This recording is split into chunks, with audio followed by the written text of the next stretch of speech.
Assalamualaikum warahmatullahi wabarakatuh. Perkenalkan, nama saya India Wulandari dengan NIM 484011-2092. Di sini saya akan menjelaskan mengenai gambaran pengetahuan penggunaan obat paracetamol dan ibuprofen pada anak di Desa Kertakanyar 2. Pertama, kita masuk ke latar belakang. Berdasarkan penelitian terdahulu Komarudin et al. Pada tahun 2016, tingkat pengetahuan ibu penggunaan mengenai obat antipiretik itu memiliki frekuensi terbanyak karena tingkat pengetahuan yang rendah frekuensi yang sama dengan pengetahuan yang tinggi. Pengetahuan tentang ketepatan dosis, kontraindikasi, ketepatan dosis, batas suhu demam, dan terapian farmakologis masih tergolong rendah, sehingga penelitian dilakukan oleh Surya didapatkan hasil penggunaan paracetamol sebanyak 34 dan ibuprofen sebanyak 16 dengan total 50 responden. Pada penelitian ini masih didapatkan bahwa orang tua masih banyak yang tidak mengetahui cara pemberian antipiretik yang tepat, seperti patokan suhu pemberian, dosis penggunaan, dan interval penggunaan.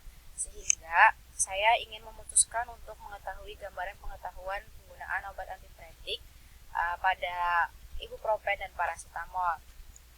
Karena banyak orang tua yang mengira bahwa suhu 37 itu termasuk demam, padahal untuk dikatakan demam sendiri itu jika suhu tubuh anak itu di atas 39 derajat Celcius. Maka jika masih di bawah 39 derajat Celcius, seorang ibu tidak seharusnya untuk memberikan obat, karena untuk penggunaan obat paracetamol di ibuprofen sendiri itu memiliki efek samping pada hati dan ginjal.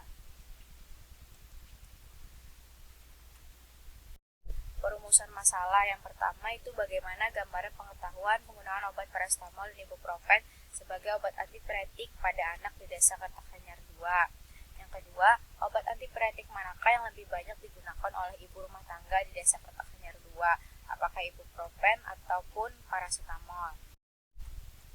Selanjutnya itu tujuan penelitiannya. Di sini untuk mengetahui gambaran pengetahuan penggunaan obat paracetamol dan ibuprofen di Desa Kertakanyar 2, serta untuk mengetahui obat antipiretik manakah yang lebih banyak digunakan oleh ibu rumah tangga di Desa Kertakanyar 2. Manfaat penelitiannya sendiri itu yang pertama, diharapkan bagi peneliti dapat menambah wawasan tentang pengetahuan penggunaan obat paracetamol dan ibuprofen sebagai obat antipiretik pada anak di Desa Kertakanyar 2. Manfaat bagi masyarakat, penelitian ini diharapkan mampu meningkatkan pengetahuan masyarakat mengenai penggunaan obat antipiretik.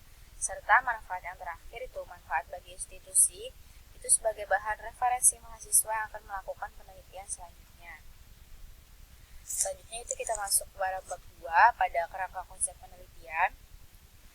Di sini kerangka konsep penelitiannya akan saya teliti adalah demam, yang dimana demam itu nama lainnya adalah antipiretik.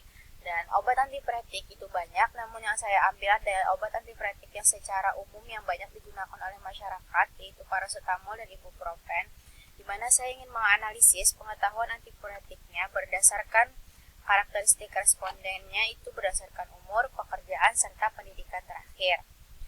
Dari situ saya dapat mengetahui bagaimana penggunaan antipiretiknya, kontraindikasi, efek samping, suhu pemberian, tempat memperoleh, dan demam. Di situ saya akan menanyakan kepada ibu-ibu bagaimana penggunaan antipiretiknya, apakah terdapat kontraindikasi dan efek samping pada saat penggunaan obat, dan pada suhu berapakah ibu-ibu tersebut memberikan obat antipiretik tersebut kepada anaknya. Serta bagaimana jika seseorang anak tersebut dikatakan demam, di suhu berapakah anak tersebut dikatakan sudah demam dan harus diberikan obat antipiretik. Untuk tingkat pengetahuannya, di sini saya menggunakan penelitian SIDIQ pada tahun 2019, di mana jika pengetahuan ibu tersebut baik berada pada persen 76-100%, dan jika dikatakan cukup itu berada pada rentang 56-75%, dan jika dikatakan kurang itu adalah kurang dari 56%. Selanjutnya itu ada jenis dan rancangan penelitian. Jenis penelitian yang digunakan adalah deskriptif dengan pendekatan kuantitatif. Menurut Sugiono pada tahun 2017, penelitian kuantitatif dapat diartikan sebagai metode penelitian yang berlandaskan pada filsafat kuantitisme, di mana digunakan untuk meneliti pada populasi atau sampel tertentu. Dan penelitian ini menggambarkan Bagaimana pengetahuan ibu rumah tangga tersebut mengenai penggunaan obat parastamol dan ibuprofen sebagai obat antipiretik pada anak? Untuk populasi dan sampel penelitian, populasi yang dimaksud di sini adalah wilayah generalisasi yang terdiri atas objek dan subjek yang mempunyai kualitas dan karakteristik tertentu yang ditetapkan oleh peneliti untuk dipelajari dan kemudian ditarik kesimpulannya. Populasi dalam penelitian ini saya mengambil 48 ibu rumah tangga di Desa Kertakhanyar yang menggunakan obat antipiretik pada anak. Dan untuk sampel penelitiannya sendiri itu ada ibu rumah tangga usia 26 sampai 45 tahun serta bersedia menjadi responden dan memiliki anak yang pernah diberikan parastamol dan ibuprofen. Selanjutnya itu ada variabel penelitian. Variabel penelitiannya di sini merupakan gejala yang berfokus untuk peneliti itu untuk diamati.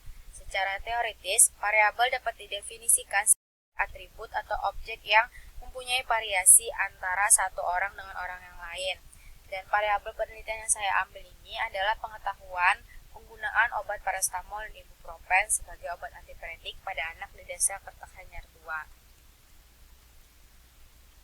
Selanjutnya itu ada definisi operasional. Yang pertama, definisi berdasarkan variabel umur, di mana pada variabel umur ini didefinisikan itu sejak lama waktu hidup sejak dilahirkan. Pada variabel pendidikan itu sekolah formal yang diikuti responden dan memiliki bukti kelulusan. Variabel obat yang dipilih responden, apa itu obat paracetamol atau ibuprofen, serta kemampuan pengetahuan penggunaan antipiretik. Pengetahuan penggunaan antipiretik di sini kita melihat kemampuan responden menjawab pertanyaan dari kuesioner tersebut.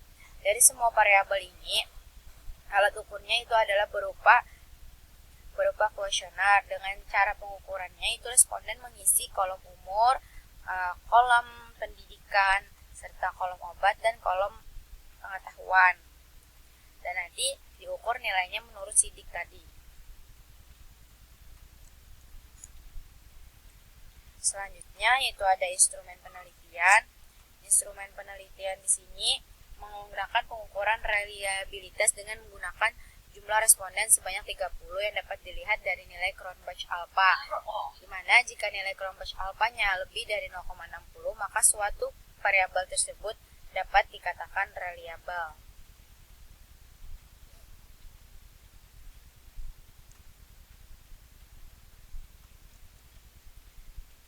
Selanjutnya itu ada teknik pengumpulan data. Yang pertama itu editing. Editing di sini pemeriksaan data yang telah dikumpulkan untuk melihat data itu sudah baik untuk diproses atau belum, telah lengkap atau tidak. Sehingga pada editing ini jika belum lengkap itu dapat dilengkapi terlebih dahulu. Yang kedua itu coding, yaitu mengubah data yang berbentuk kalimat atau huruf menjadi data angka atau bilangan. Yang ketiga itu data entry, yang dimana data yang sudah dalam berbentuk kode tersebut kemudian dimasukkan ke dalam program komputer. Dan yang terakhir itu cleaning, dilakukan apabila semua data yang telah dimasukkan. Hal ini digunakan untuk melihat kemungkinan adanya kesalahan dalam pengkodean, kemudian dilakukan koreksi. Kemudian analisis datanya itu menggunakan analisa univariat yang digunakan untuk meneliti satu variabel. Analisa ini digunakan untuk menganalisis penelitian deskriptif dengan menggunakan statistik deskriptif hasil perhitungan statistik. Nah, jadi dalam penelitian ini menggunakan distribusi frekuensi dengan rumus P sama dengan F per N dikali 100%, di mana P tersebut sebagai hasil presentasi, F adalah jumlah responden, dan N di sini adalah total responden. 100% itu untuk pengalih tetap untuk mendapatkan hasil 100%. Dengan skornya tadi, jika 76 sampai 100% itu dikatakan baik, 56 sampai 75% cukup, dan kurang dari 56% itu dikatakan kurang. Nah, mungkin ini adalah sekian presentasi dari saya mengenai proposal gambaran pengetahuan obat antipiretik dan parastamol dan ibuprofen di Desa Kertakhanyar 2. Mohon maaf jika ada salah kata. Wabillahi taufiq wal hidayah. Wassalamualaikum warahmatullahi wabarakatuh.